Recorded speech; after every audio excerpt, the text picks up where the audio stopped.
Hook joining me now to discuss Ohio Republican Congressman and chairman of that select subcommittee on the coronavirus pandemic, Brad Wenstrup. Welcome to the show, Congressman. Thank you very much. Good to be with you. So what surprised you most at the hearing today? I know that you have armed yourself with facts about COVID and the origins of the pandemic for years now, but seeing some of this take action, what surprised you?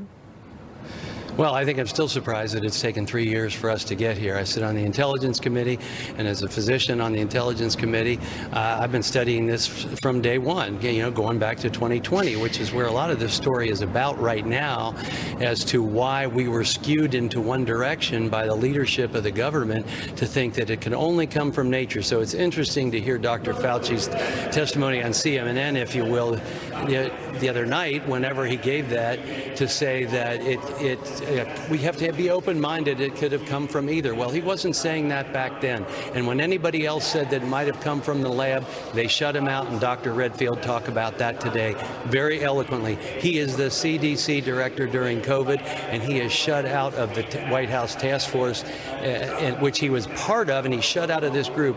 They said it was engineered. That was their first reaction. They thought it looked engineered, and then they formed a group that came out and said, oh, we're going to write this piece, proximal origins. We're going to put the lab thing to bed, and we're going to say that it came from nature. And they went back and forth on this, but really didn't go back and forth. They came out determined to do it. And many scientists that were involved with this at the beginning have actually said, I don't know why, but they were determined to make sure that the narrative was all about it coming from nature. And they were going to, quote, disprove the lab theory, but they didn't prove anything. They just proved that they had a narrative to push out, and they weren't interested in science. Science is about looking at both sides of something, having debates, looking at this. And today, when the good news out of the hearing was everyone on that dais said that they are interested in finding the origins of COVID, whereas in the last couple of years, you were a conspiracy theorist and tried to be belittled, even called a crackpot. Professional virologists called a crackpot by this group of people led by Dr. Fauci. Yeah, and Dr. Redfield, the former CDC director, as you pointed out, also a virologist, but there were people who, they had their grants taken away. They were essentially canceled for standing up and doing their job and following the science.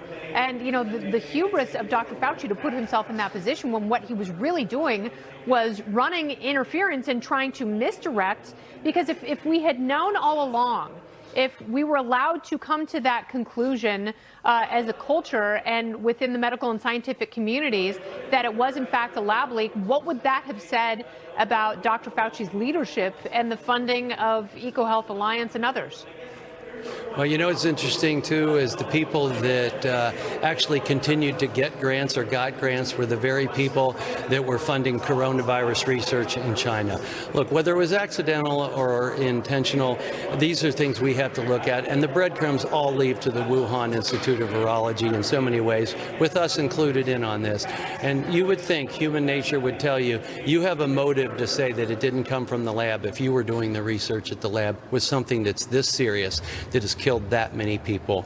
If it came from nature, great. I'd like to see that. I'd rather it did come from nature, to be honest with you, because when I think about this virus being man-made in a lab, I think about a lot of nefarious things that can be done with that. And the analogy I used today in the hearing was the Wright brothers, when they made an airplane, they didn't intend for it to fly into buildings and kill thousands of people. Maybe people had good reasons for this research. They need to come forward and explain that.